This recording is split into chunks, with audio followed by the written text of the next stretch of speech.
I had done my staff course in 1994 at what was then the RAN Staff College in Balmoral at HMAS Penguin, and I was then to be posted to HMAS Adelaide, which was an FFG back then, as the first woman supply officer, head of the supply department at sea. So there was a lot of pressure on me to be almost the poster girl, for a woman supply officer to go to sea on an operational warship. I actually felt very unprepared, undertrained, again, because as I said, I didn't have the benefit of serving at sea as a young officer like my male peers had, who would have had 2 or 3 postings under their belt by the time they went back as a head of department. And I felt like it was a very difficult situation to be in, because whilst, of course, we always have to have role models, and there are women of my vintage who have been role models for change and done things that women hadn't done previously, and this was one of them. But it's like, we're going to put you on show, we're going to say you're the first woman supply officer to go to sea as the head of a supply department, and so in other words, you better not fail, right? And they had tried to send 1 or 2 other women supply officers to sea, and it didn't work, probably for similar reasons. And no shame on them for pulling out and saying, I can't do this, that this is not right for me. They would have joined, maybe a little bit before me, so similar vintage, joined the women's service, all those sorts of things. And I thought, okay, I think I'll go with the flow, I'll go with this posting, but I'm really not feeling very confident about it.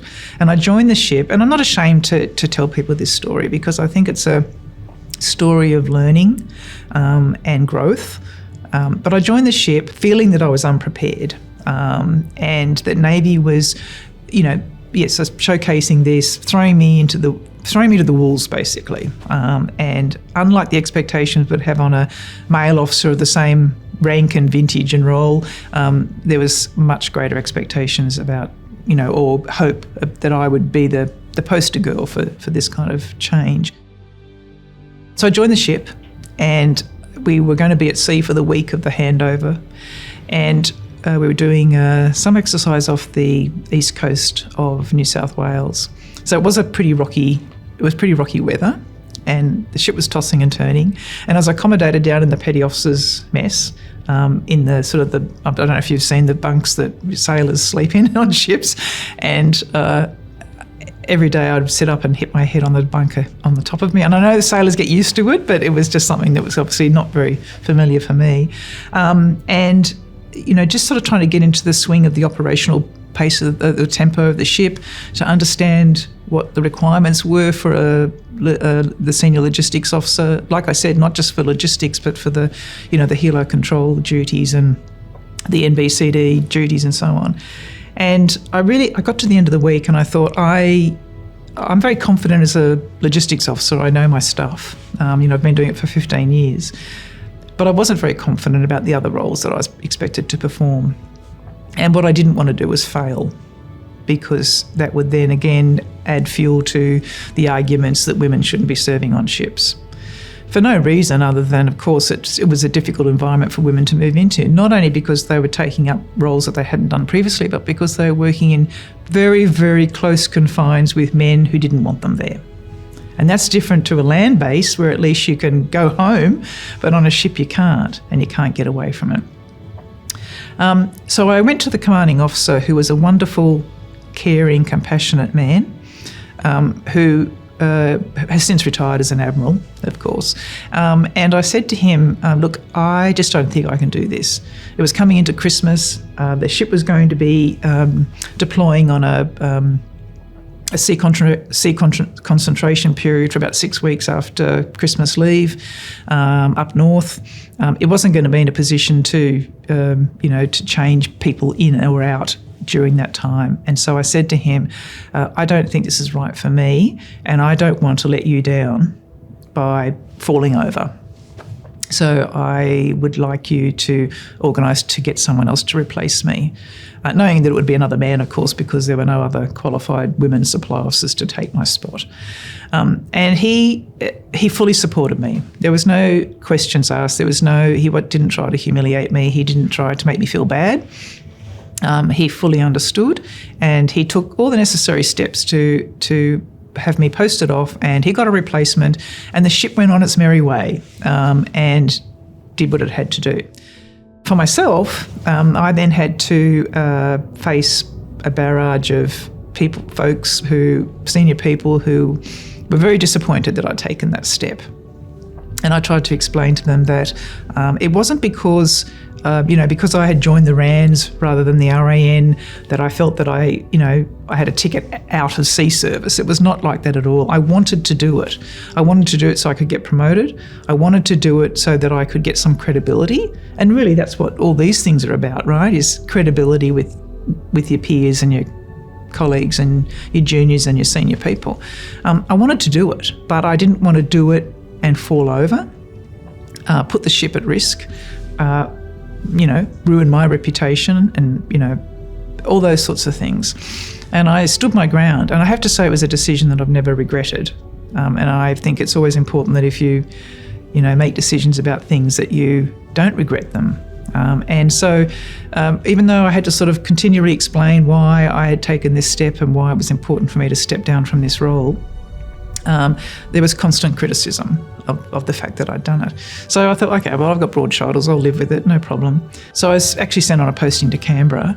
But during that year that I was in Canberra, Navy had come back to me and said, we've now got an opportunity for you to be the supply officer on HMAS Swan. So it was a smaller operational ship. It was a training ship. It had a less of a operational tempo than an FFG.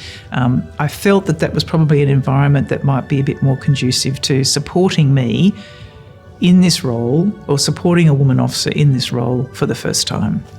And I went, and it was great. And like I said, everybody survived. Nobody died. Did my job. The ship was decommissioned. We got through that process. I did all the helo control duties without any problems. I did the NBCD exercises without any problems. I had great relationships with my teams, the cooks and the stewards and the storekeepers, all those guys in the supply department. I had an absolutely fantastic time. And so, one, I value what that year gave me in terms of that sea experience, because it's my only sea experience. When I came back from that and I came to Canberra, I did a shore-based senior logistics role at the Australian Defence Force Academy. In fact, I was the last uniform supply officer there before they commercialised it in the late 1990s. And then I got promoted to commander. And so it was sort of like, well, I did what I needed to do to get promoted. I'd done my sea charge, I'd done my shore charge, and now as a commander. And so it didn't hurt me to have made that initial decision to not stick with the FFG that I was posted to initially, and to step down to maybe what was considered to be maybe a lesser ship. But for me, it was the right ship for me to get that sea experience. And I guess when you're sort of in an environment where you've got a particular group of people who are not necessarily wanted, it's baby steps. These things are baby steps. We'd like to take large steps, leaps and bounds, but baby steps. And I think it's all paid off. I mean, I look at women, aside from the kind of stories that you might hear about the way women are still being treated by individuals, not by the organisation, it's so heartwarming for me to see the stories of women who are out there on our ships, or out there on our, with our land forces, or, flying with the Air Force, doing the things that women couldn't do 40 years ago, just because they were women, not because they didn't have the intellect or the education or the smarts or the ability or the capacity to do it. And so that warms my heart that I see women veterans now who have been able to access the opportunities that we couldn't. Yes, it took baby steps to get to that point, and I'm proud of being part of those baby steps that took place, so that women today can have what I think is a very valuable career.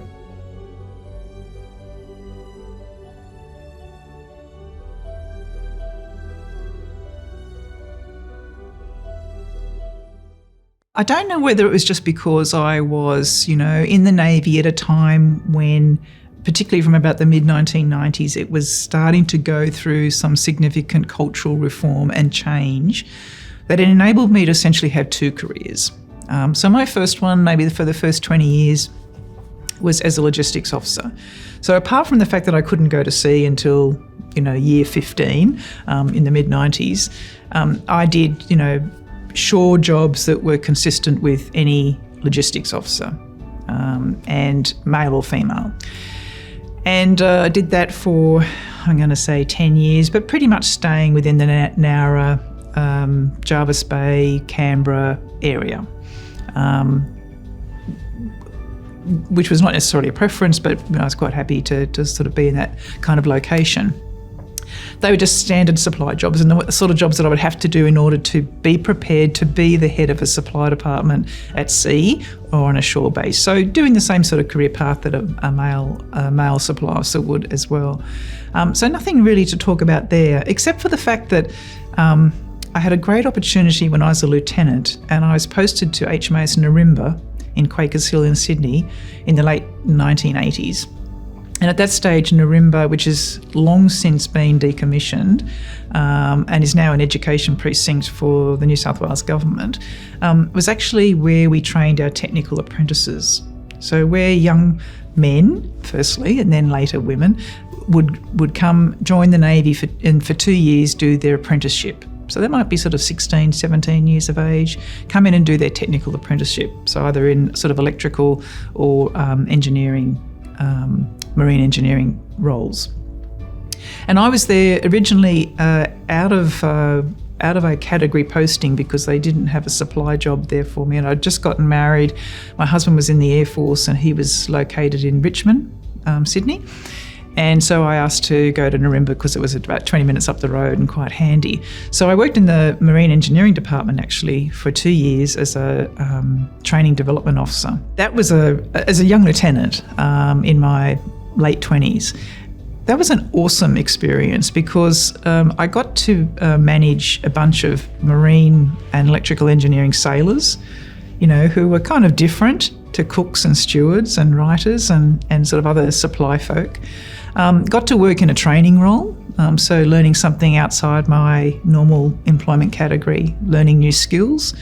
And to top it all off, while I was in that job, the commanding officer had asked me to come and see him and said to me, I want to build a childcare centre on the base because I have not a lot of women, I have of the women that were at the base, many were pregnant, many had gone on maternity leave, and many were not returning because there wasn't really adequate childcare available, not that there is today, not like there is today, but certainly nothing on base anyway, and nothing in the sort of local area. And so women were being forced to discharge because they couldn't get childcare. He wanted to support the women that were posted to Narimba to enable them to come back after service and build a dedicated childcare centre on the base for use by Navy families. This is 1989, 1990, so he was a bit ahead of his time too. Captain Brian Swan, absolutely marvellous man he was. Anyway, he said to me, I'm going to give you a demountable building because I don't know if you know HMAS Narimba, back then there was quite a lot of brick buildings but also quite a lot of demountables. Where a lot of training was conducted, where even the supply department operated out of demountable buildings. And I think they were put there sort of during or just sort of post World War II and, had sat there all this time and we were still using them in the late 1980s. So he said, you've got this demountable building and I'm going to give you $100,000 and I want you to go away and build me a childcare centre. Now I was, a young lieutenant, married but no children, no sort of personal interest in building a childcare centre, but of course you say yes sir and you go away and do it even though you don't know how, right? And I always say that, and I've expressed that in the book that I published a couple of years ago. It's so important just to say yes to opportunities even if you don't know how.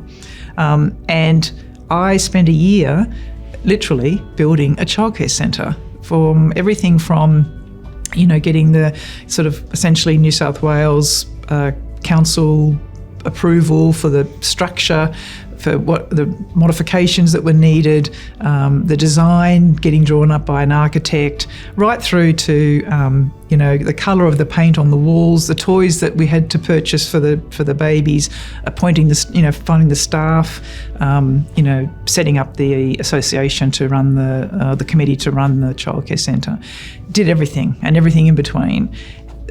Project managing was what it came down to, and I'd never done it before, and it was a great skill to learn. And I realised that there were things that we could do if the opportunities arose that were completely outside what we'd joined the military to do. And of course, it's not going off and fighting. It's not the sexy jobs of flying planes or, deploying to Afghanistan or any of those things, but it is still about providing service. And in this case, it was actually supporting Navy families. And I think sometimes we forget, and as we talked a bit before about Navy families and those who support partners who might deploy, it is still about service. It is still about saying, this is the Navy family, right? And one person might go off, I'm not going to say go off to war. One person might deploy or go off to an operation or a training exercise or whatever. Someone's at home, someone's there looking after the home, bringing up the children, all those sorts of things. That's still service. If we can provide something that actually assists them to enable their partner to go and do their job, then that's still service, and that's how I see that. For me, that was one of the most exciting things that I'd ever done. Probably not at the time, but when I look back on it and the sort of satisfaction I got out of creating something that nobody else had. It was the first registered childcare centre in Defence at that point in time. So I was very proud of that achievement. I went into a second posting there at HMAS Nirimba as the Deputy Supply Officer. And again, I lucked in because the head supply officer's role, the head of the logistics department, was a Royal Navy commander on exchange and had been an exchange position for quite some time. And he turned out to be one of the most wonderful men that I've ever worked with. Beautiful family that that I'm still friends with today, and we still see each other when we can. They're back in the UK, of course. But he taught me a lot. He taught me the value of actually having fun, so not being necessarily so serious about your role all the time, to be really serious though about our profession as a supply officer, to provide the best that we can in terms of logistics. And I really had a good time in those last 2 years. And again, a bit like a few years later when I was there decommissioning HMAS Swan, I was also there decommissioning HMAS Nirimba as it had been sold and was going to be turned into this education precinct, handed over to the New South Wales government. So, I had two opportunities to be part of a decommissioning process, which is, from a logistics point of view, is actually quite exciting because it's about sort of, where do all the assets go? How do you write things off? What do you do with the money that you've got? All those sorts of things. And so that stands out in my mind as one of the best postings I had as a junior officer.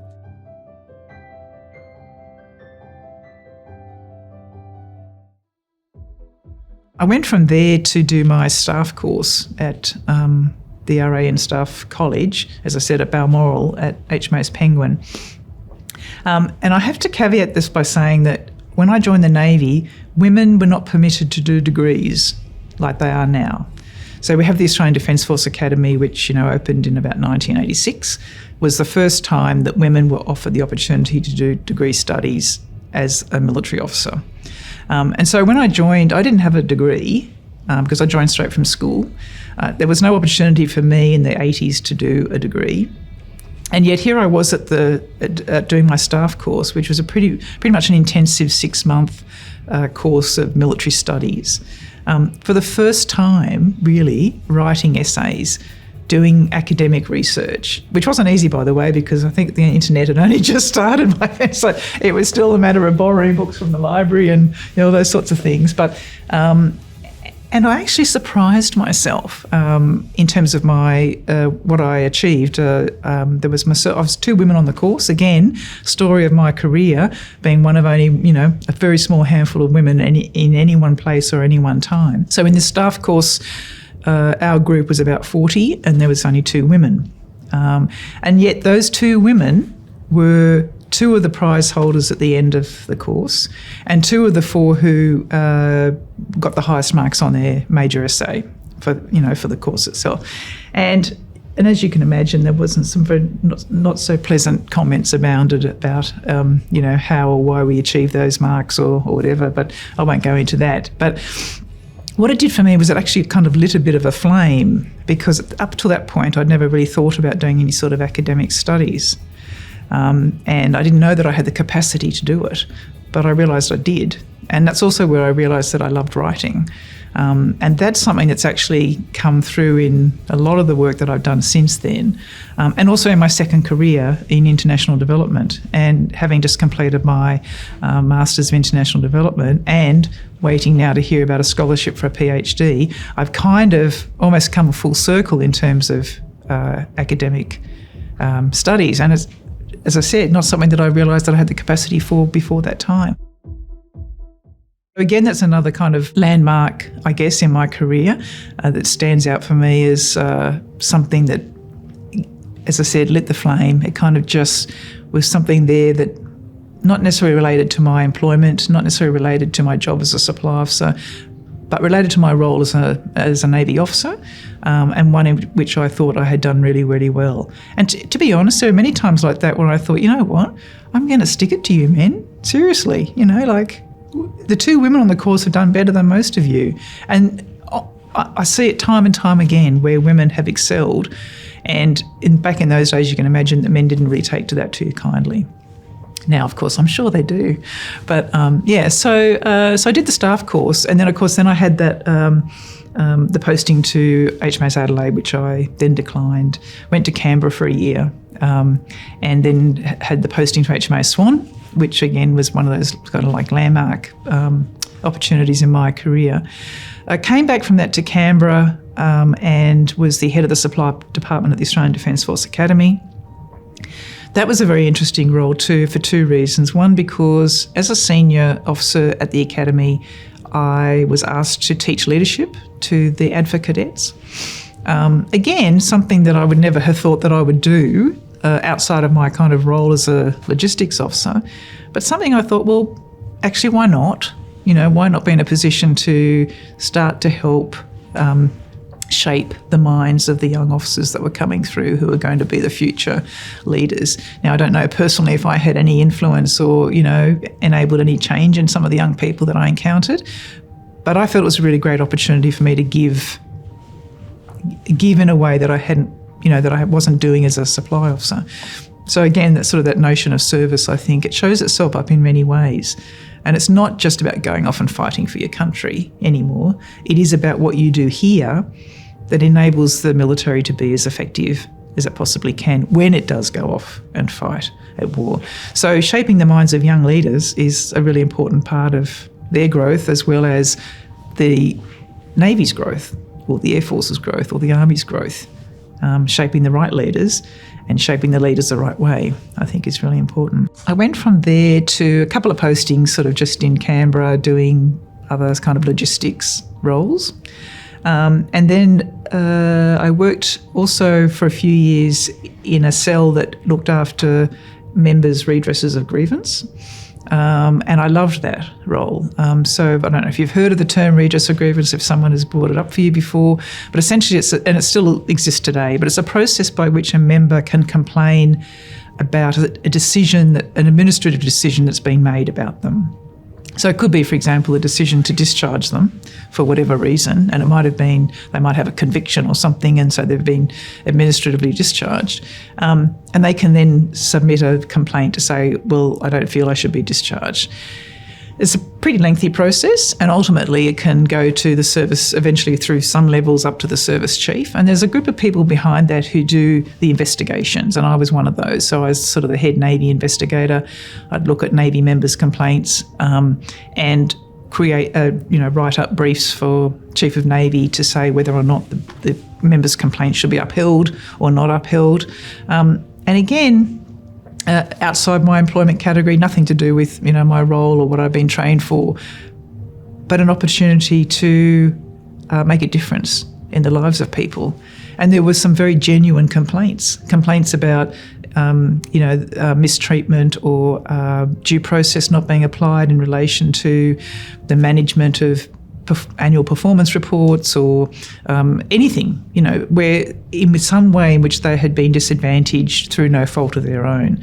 And to be able to rectify that, and give them what they've asked for was a really, really satisfying process to be a part of. Again, I feel like it's giving service, but not in the traditional way.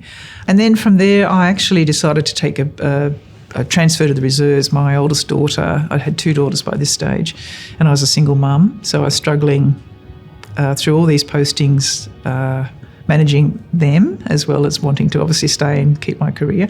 So I decided to transfer to the reserves in 2003. And I did that for 5 years. It sort of enabled me to spend more time with my children, to be involved in their schooling, to sort of not have to worry about before and after school care and all those things that you do when 1 or 2 parents or partners are working. And I went back to work with redresses of grievance, and I did that as a reserve officer for 5 years because I had the flexibility to do it in and around school hours. That was perfect. When I decided that the girls were old enough for me to return to full-time work, I applied to come back to Navy, to full-time service. And I was posted into a position called the Director of Navy Organisational Culture.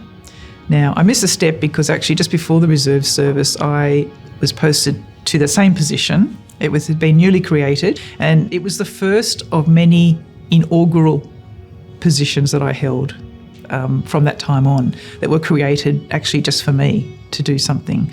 And so this position was created to help the Chief of Navy start to look at the values, Navy's values, unacceptable behaviour, the culture of Navy. It was really the first step in the cultural reform that's really been ongoing since about 2009, but this was sort of like the precursor to it. And I was a team of 1. And that also defined the many roles that I held after that as well. Team of 1 and no resources, and just get on and do it. It was an opportunity to get Navy to look at itself. This was the first time that Navy was starting to look at itself. It was starting to take reports of unacceptable behaviour seriously. And I'm talking about behaviour also not just between people in the workplace, but behaviours of our sailors on ships at sea, in international ports. There were, many reports of that in the local, in media. So our reputation had taken a bit of a battering in that respect. And the Chief of Navy was just saying, look, putting his foot down and saying, we can't do this anymore. We have to pick up our game. And so, again, to be a part of something that was just new and starting, and I could see there was going to be a bit of a future in this, was really exciting. Then I went on this period of reserve service. When I wanted to come back to full-time work, they said, oh, guess what? We've got this job. It's still available. Would you like it? Obviously, nobody else did. And I said, yeah, I'll take it. Because I actually thought, I don't know what's going to come of this, of being in this, but I'm pretty sure I'm never going to be a supply officer again, and I'm going to start doing something completely different. And this really was the start of what I see as my second career in the military, which was working in the cultural reform space, working on women's participation and representation, and then eventually leading to the work that I was doing internationally on the women, peace and security work here and overseas. I went into this role again, team of 1, no resources, and it coincided with the then Chief of Navy deciding he was going to get serious about cultural reform. And he initiated a program called New Generation Navy.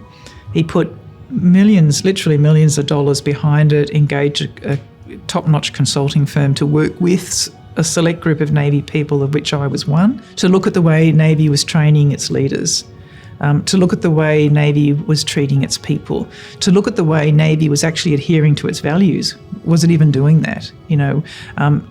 To look to see whether or not even the way Navy was structured was appropriate for what Navy wanted to do in the future, in future warfare. It was a really exciting time, and it was sort of during those few years, 2008 to 2010, where we started to do a little bit of work around looking at how women were being engaged, promoted, offered opportunities so that we could grow our women leaders, because of course we had so few in the senior ranks, a lot in the junior ranks, but we weren't seeing them come through. They were sort of leaving the Navy before they really got to a point where they could influence or change or be considered part of the senior leadership group. All this work was starting to be done on women, and then the Deputy Chief of Navy said to me, you know what, I think there's so much more we could do. I actually want to create a dedicated position, and you're going to take it because you're here and you know what you're doing. And I want to really look seriously at what it is that we can do to enhance women's participation and representation. I want to know why women are leaving. What are the reasons why they're leaving? What is it that we can do that helps them stay? Why are we not getting women into senior ranks? Why are we not getting women into technical categories? These are all the questions that he was asking at the time. So he created this role called the Navy Women's Strategic Advisor. Again, on my own, no team, no resources, but I worked directly to him, and it was an unusual position to be in. And again, that defined the couple of roles I had after that as well too. Working as a commander to a 2-star or 3-star officer is a very privileged position, and I knew that, and I valued it. And so there was no hierarchy between me and that 2-star or 3-star admiral. And so I was really, in a great opportunity to help even influence and change his perceptions about women in the military, to get him to see what it was like. To get, first-hand knowledge and experience from someone like me who's, travelled this pathway, for him to understand as a male officer what it's like for a woman to be in the military. And he has always been, and still is, even though he's long retired, been a stalwart for change for women.